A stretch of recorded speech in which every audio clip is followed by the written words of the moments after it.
শুভ দুপুর বন্ধুরা, কেমন আছো সবাই? সবাইকে আমার চ্যানেলে অনেক অনেক স্বাগত। আজকে দেখো আমি তোমাদের সাথে পাঁঠার মাংস রেসিপি শেয়ার করবো, চলো দেখতে থাকো। প্রথমেই দেখো সব কিছু রেডি করে নিয়েছি। তারপর কড়াইয়ে তেল গরম করতে দিয়ে দিলাম। তেলটা দেখো গরম হয়ে গেছে, তার মধ্যে কেটে রাখা আলুগুলো দিয়ে দিলাম। তারপর কেটে রাখা পেঁপেগুলো দিয়ে দিলাম। আলু পেঁপে একসঙ্গে নাড়াচাড়া করে লাল করে ভেজে তুলে রাখলাম।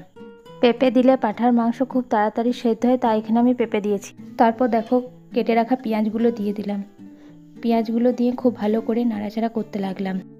বেটে রাখা মশলাটা দিয়ে দিলাম।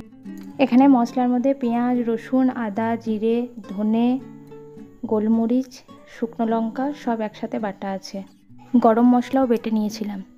তারপর লবণ হলুদ দিয়ে নাড়াচাড়া করতে লাগলাম এবং ধুয়ে রাখা মাংসটা দিয়ে দিলাম। আমার এখানে 500 গ্রাম মতন মাংস আছে, সেই পরিমাণে আমি লবণ হলুদ এবং মশলা দিয়েছি।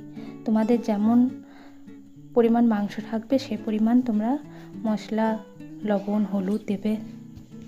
তারপর কেটে রাখা টমেটোটা দিয়ে দিলাম। টমেটো দিয়ে খুব ভালো করে কষাতে লাগলাম। পাঁঠার মাংস অনেকক্ষণ ধরে কষাতে হয়, তবে এর স্বাদ হয়। আমি খুব ভালো করে এটা কষাতে লাগলাম। তারপর দেখো ভেজে রাখা আলু পেঁপেটাও দিয়ে দিলাম। আলু পেঁপে দিয়েও খুব ভালো করে কষাতে লাগলাম। ঢাকা দিয়ে দিয়ে খুব ভালো করে কষিয়ে নিচ্ছি। তারপর দেখো গরম জল করে রেখেছিলাম, সেই গরম জলটা দিয়ে দিলাম। নিয়ে ঢাকা দিয়ে দিলাম সেদ্ধ হওয়ার জন্য। মাংসটা আমার রেডি হয়ে গেছে, নামিয়ে নিলাম। ভিডিওটা কেমন লাগলো অবশ্যই জানাবে।